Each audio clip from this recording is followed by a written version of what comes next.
Bienvenidos, queridos amigos, a esta segunda entrevista de compartir conocimientos con ustedes. Camilo, bienvenido otra vez, porque teníamos como 3 semanas que no nos Pues veíamos claro, ni te escuchábamos. las fiestas, hay que irse de fiestas. Sí, bueno, mi amor, aprovechar lo que se podía.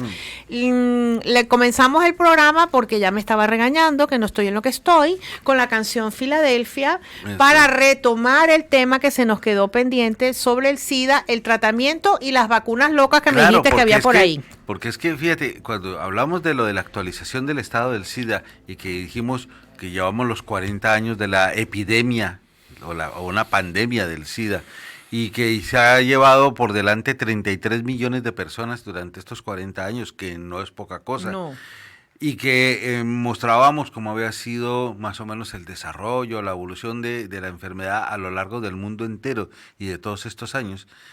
Y quedamos ahí, quedamos con el cuento de, dejamos la ventana abierta para que pudiéramos hablar de por qué es que el SIDA es como es, por qué no tenemos una vacuna después de 40 años, cuando sí tuvimos una vacuna del COVID casi que en un año o menos, y por qué no podemos decir todavía que tenemos un tratamiento para el SIDA. Sí, porque en realidad tratamiento en el sentido estricto, cuando tú tratas algo, tratas es para curarlo, para que se vaya la enfermedad. Sin embargo, con el SIDA lo que tenemos es un tratamiento que es de control. Controlamos la enfermedad para que no se manifieste. Y entonces ahí es cuando tienes que pensar que el SIDA, al recibir este tipo de tratamientos, ha cambiado de ser una enfermedad mortal, porque a ti te decían, tienes SIDA y ya estás muerto, a pasar a ser una enfermedad potencialmente mortal. Podías o no morirte, todo depende de cómo respondieras al tratamiento, para transformarse actualmente en una enfermedad crónica. Es decir, el tratamiento funciona lo suficiente como para que no te dé síntomas, para que no ponga en riesgo tu vida, para que puedas vivir y en muchos casos vivir una vida normal, según el país donde vivas, como todo en este mundo. ¿Sí? No es lo mismo un paciente que viva en España a uno que viva en Costa Rica, por ejemplo. Sí. ¿Sí? Sí. Las posibilidades de supervivencia pues se van a reducir en determinados sitios. Las posibilidades de supervivencia en España para un paciente de hoy en día con SIDA es de prácticamente la esperanza de vida normal de cualquier otro español. ¿Sí? Sin embargo, en un país como el Congo belga, la esperanza de vida es 0 pollitos. En Venezuela, más o menos también. Entonces, eso también hay que tenerlo muy en cuenta. Ahora, esto se ha logrado a base básicamente de los tratamientos con unos medicamentos que se llaman los antirretrovirales. ¿Sí? Y los antirretrovirales, que son un montón, ¿sí? Básicamente lo único que se busca con los antirretrovirales es que el virus no se reproduzca. ¿Sí? Eso es básicamente lo que hace de todas maneras. Y al no reproducirse, ir disminuyendo la carga viral hasta que se vuelva prácticamente indetectable. Con lo cual, el virus no es capaz de producir síntomas y la persona puede llevar una vida normal. Con lo cual también, de alguna manera, se vuelve el no transmisor de la enfermedad. Okay. Que eso también es muy importante. Sí. Ahora, el punto también está en que para que estos medicamentos sean efectivos, tienen que comenzar a administrarse lo antes posible. ¿Y cómo sabes que es lo antes? Entonces, claro, lo antes posible es muy fácil. Si tú tienes una vida sexual, ¿sí? O una vida social que de un momento dado te pueda convertir en una persona de riesgo, es decir, eres promiscuo, no usas protecciones, no usas cuidado, consumes drogas, no tienes cuidado con las jeringuillas, estás en contacto con secreciones de otras personas por cualquier motivo, cosas así por el estilo, pues te ponen en un punto de riesgo. Entonces, ese punto de riesgo implicará que tendrás que hacerse de cuando en cuando un examen para ver si tienes o no tienes un SIDA positivo. Claro. O si estás no un SIDA positivo, sino un VIH positivo. De la misma manera, tú llegas y de pronto vas, te haces un ligue y el ligue te dice, yo tengo el virus. pues entonces se puede utilizar como un tratamiento, o bien sea pre-exposición o como un tratamiento post-exposición. Exposición. Es decir, el pre-exposición es, pues me lo voy a tirar. Entonces voy y le aviso a mi médico y mi médico, ¿no? Mi médico va y me pone un tratamiento pues para protegerme de que no me vaya yo a contagiar. ¿Y te protege? Y te protege bastante bien. Y de pronto resulta, te lo tiraste y te dice el otro, se me había olvidado comentarte que yo soy VIH positivo, ¿no? Y entonces dice, pues tienes que ir al médico para que te haga un tratamiento post-exposición. Pero eso también es importante porque esas profilaxis pues ayudan mucho a frenar el contagio, a que evitar que desarrolle la enfermedad, etcétera. Ahora, estos medicamentos que se llaman el TAR, no se da uno, se dan varios, como en un coctelito, al mismo tiempo, porque el virus cuando entra en el organismo y en la célula hace un ciclo. Ujú. Y ese ciclo de reproducción pues puede ser bloqueado de distintas maneras. ¿Sí? Entonces puede ser, por ejemplo, bloqueando la entrada del virus en la célula. ¿Sí? Bloqueando las transcriptasas que hacen porque el virus no tiene elementos para reproducirse por sí mismo, utiliza los elementos que trae la célula para poderse reproducir. Entonces para eso lo primero que coge es el ADN o el RNA Plum. de ese y lo utiliza. Pues existen medicamentos que bloquean que pueda coger el RNA o bloquean que en el momento en que lo haya cogido, lo que intente producir se bloquee. O también puede hacer que en el momento en que esas proteínas que ha fabricado el virus a través de los elementos de la célula se puedan conjuntar y formar un nuevo virus, ¿sí? Entonces bloquean ese camino para hacer copias de sí mismo del virus. También pueden hacer que interfieren en la capacidad que tiene el virus para ocultarse. Porque es que, yo te decía, que este virus es muy jodido. Es muy jodido porque hace muchas cosas para intentar que el sistema inmunitario no lo detecte. Y una de ellas es que tiene la capacidad de recubrirse de unas formas de azúcares para ocultarse del sistema inmunitario. Camilo, aquí una locura que te voy a decir, eso pudiera haber sido un virus de laboratorio. Esa es la historia de toda la santa vida con cualquier virus que aparezca desde 1900 en adelante. Todos son virus de laboratorio. Mentira. Los virus de laboratorio. ¿Tú crees que hay algún gobierno que sea tan estúpido en este planeta que fabrique un virus como un arma biológica y no haya fabricado de una vez el tratamiento? Bueno, ahí sí el tratamiento existe, pero no lo quieren dar para que todos sigamos. A ver, pero no tiene sentido. Bueno, no sé. 40 millones de personas, 40 millones de personas muertas y vas a dejar que los tuyos también se sigan muriendo. Eso no tiene sentido. El poder. ¿Sí? Ahora, esos conspiranoicos es que de verdad, mira, cuando salió el SIDA, eso fue la CIA que cogió La CIA no. La CIA. Fue la CIA que fabricó el virus, ¿sí? Y lo mandó a Haití para matar a los negros de Haití y a los maricas. No, eso no, así no. Bueno, pero esa fue la historia que dieron hace 40 años. Y ahora resulta que con cualquier otro virus que salga, siempre habrá el conspiranoico que dirá que fue que se escapó de un laboratorio. Pero que ese virus el virus del SIDA es como te digo, como dicen en mi país, arrecho, no sé cómo pues sí, o sea, es raro. No tiene de nada de raro si la enfermedad se conocía desde mucho antes. Había habido brotes naturales de la enfermedad mucho antes de que se declarara la epidemia. Y eran bien conocido que es una enfermedad que es muy particular de ciertas formas de primates en África. No es un virus desconocido, no fue una cosa que apareció de un día para otro. ¿Y cómo saltó a los humanos? Pues porque saltan. Todos los virus pueden saltar, todos los virus de la gripe aviar empezaron en pollos y en gallinas y después nos saltaron a nosotros. Todo virus potencialmente puede pasarse a otra especie simplemente porque le salió de sus huevitos. Bueno, volvamos a los medicamentos. Pero bueno, volviendo ahí. Entonces, decíamos que esa interferencia que se hace en cualquiera de esos caminos de la reproducción del virus, pues lo que va a hacer es intentar que el virus no se reproduzca más. Entonces decíamos que el virus tiene varias cosas que complican el tratamiento, pero que de alguna manera van a complicar también el desarrollo de una vacuna. ¿Sí? El primero es que de este virus no existe todavía el reporte de una persona que se haya curado de manera natural.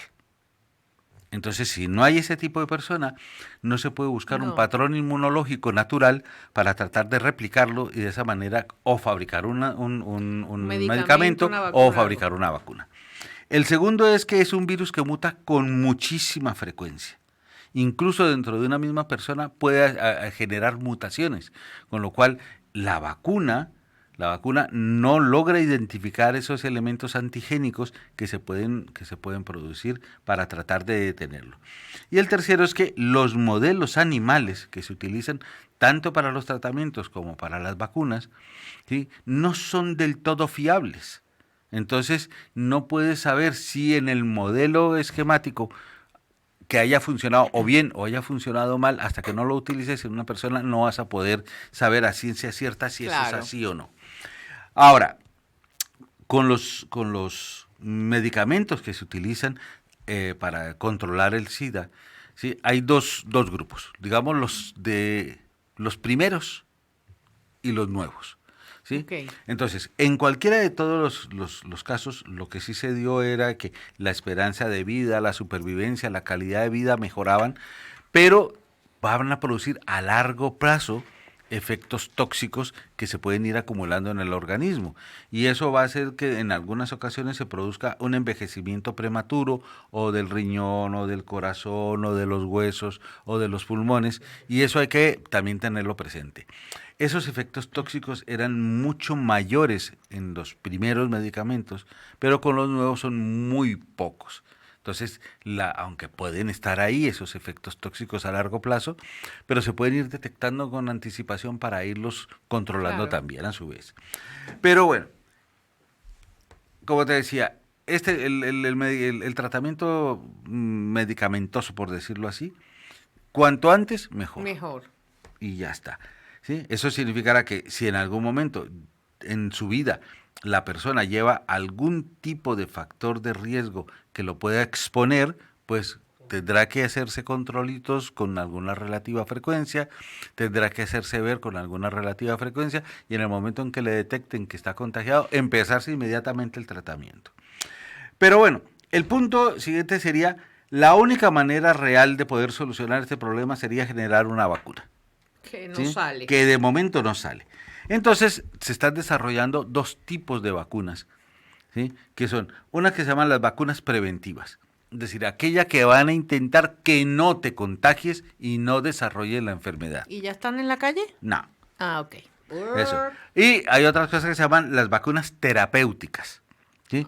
Has pillado el virus, pero se te pone la vacuna, y el objetivo de la vacuna es que la vacuna bloquee o destruya el virus y te permita no tener enfermedad y ni tampoco. Muy bien. Ahora, todas estas vacunas, ¿sí?, sobre todo las de las vacunas terapéuticas, el objetivo es producir una respuesta inmunitaria en cada persona para que sea capaz de esa respuesta inmunitaria de destruir el virus, ¿sí? O en un momento dado, disminuir la capacidad de replicación del virus para que cada vez se replique lo más lentamente posible hasta que desaparezca. ¿Sí? Que esa es otra vez. ¿Sí? Y esas vacunas terapéuticas asociadas con los medicamentos, pues acelerar el proceso para que el virus pueda desaparecer. ¿Sí? El objetivo ahí sería que al administrar estas vacunas se logre llegar a tener una carga viral indetectable. ¿Sí? Que aunque puede que haya algún que otro virus por ahí suelto en el organismo, no sea ni lo suficientemente agresivo, ni se pueda replicar para que produzca enfermedad. Ahora, de momento no hay vacunas. En la calle. De momento no hay vacunas EBS, pero están desarrollando unas vacunas que son absolutamente increíbles. A ver. Mira, el problema es que para poder desarrollar las vacunas necesitas tener algún punto que puedas detectar, que el sistema inmunitario pueda detectar en el virus o en el germen para que lo pueda atacar. Si no es capaz de detectar ese algo, pues no lo puede atacar. En el virus del SIDA, en la capa externa, como por ejemplo, has oído hablar con lo del coronavirus, que Sí. el espigón y el no sé El qué, spike, la el proteína spike, la spike. proteína spike, todo eso, pues son puntos antigénicos. Pero en el virus del SIDA, esos puntos antigénicos externos son muy difíciles de localizar porque están cambiando continuamente o se esconden al sistema inmunitario, como decíamos hace un momento, formando capas lipídicas o capas de glucosas, de azúcares, que cubren el virus y virus lo lo hacen enmascaran. indetectable. Entonces, lo que están haciendo es que están buscando unas vacunas que penetran dentro del virus, ¿sí? Y detectan la presencia de alguna proteína y la sacan al exterior para que el sistema inmunitario la pueda detectar. ¿Ves? Entonces, una vez ya el sistema inmunitario puede capaz de detectarla, entonces ya puede generar una respuesta inmune que destruya el virus. ¿Y eso está en prueba? Eso está en prueba. Pero entonces el problema era cómo podemos hacer para que la molécula de la vacuna penetre dentro del virus si la capa externa no se deja penetrar. Pues han creado como unas especies de balitas, ¿sí? Hechas de lípidos, donde por dentro de la balita está el elemento de la vacuna. Microscopipísimas, ¿no? Esa balita. Todo esto es nanotecnología, Claro. nanoquímica. Ajá. Y entonces llega y penetra por los poros que tiene el virus, entra esa balita cubierta de lípidos, dentro del virus se destruye la cubierta de lípidos y se libera la posible vacuna. Eso está guay. ¿Sí? ¿Sí? Ahora, también está otra en que llegan y, por ejemplo, llegan y lo que hacen es que entra el virus, entra la potencial vacuna dentro de la célula y se queda esperando al virus. Y en el momento en que el virus se abre para replicarse, tácate. Lo busca para conseguir ese elemento antigénico que le va a servir después al sistema inmunitario para poderlo detectar. Y todas estas vacunas están todavía en prueba, no se han Todo probado, está en pero pruebas. no se han aplicado a humanos, ¿no? Todavía no. Hay otras vacunas que se parecen más a una imitación de los anticuerpos. Entonces, esos anticuerpos van produciendo un tratamiento, unas vacunas a partir de una secuencia. Entonces, primero se genera una especie de anticuerpo que obstaculiza la entrada del virus dentro de la célula. Después se genera un anticuerpo que lo que hace es que intenta penetrar dentro del virus para producir lo que se llama una reacción citotóxica, es decir, intentar matar el virus. Y la tercera es, una vez roto el virus, se pueda producir una respuesta inmunológica natural a partir de las células de defensa del organismo. Eso también es lo que utiliza son sistemas de nanotecnología para poder de alguna manera romper, que ese algo penetre dentro del virus y lo pueda romper aún no estando dentro de la célula. También es cierto que hay una forma también de ese tipo de vacuna que se parece a un anticuerpo, que es como una especie de anticuerpo suicida. Entra en la célula, rompe la célula y de esa manera deja el virus al descubierto para que el sistema inmunitario lo pueda detectar y lo pueda destruir. Pero tú. hay otra que es muy avanzado esa fue la que me pareció la más alucinante de todas, que se llama la vacuna mosaico. ¿Sí? Que está en pruebas y inclusive está en pruebas en España. Se llama, mira, tiene un nombre buenísimo porque se llama la AD26MOS4HIV. Lo que han hecho es que han cogido un virus que se parece al del SIDA, otro virus que no se parece al del SIDA pero que puede transportar. Los han unido en uno solo. ¿Sí? Después de eso han cogido proteínas del virus del SIDA y las han puesto dentro de esta conjunción de esos dos virus, ¿sí? Como haciendo un mosaico. Por eso es que la vacuna se llama la vacuna mosaico. Y entonces han formado una especie, yo diría que, para que uno se entienda, es como una quimera bacteriológica en la cual ese virus penetra dentro del organismo y el organismo lo detecta como si fuera el virus del SIDA y genera la respuesta inmune. Pues mira, qué maravillosa noticia para despedirnos. La vacuna mosaico puede ser la salvación. Puede ser la salvación del asunto. Puede ser la salvación. ¿Qué vamos a hablar el viernes que viene? Pues a petición de un oyente vamos Sí, a hablar señor, de ajá. las hernias discales. Entonces, queridos amigos, nos despedimos ya. Tengan un felicísimo fin de semana. Pásenla divinamente bien. Como dice mi compañero, disfruten de la radio y nos vemos la semana que viene.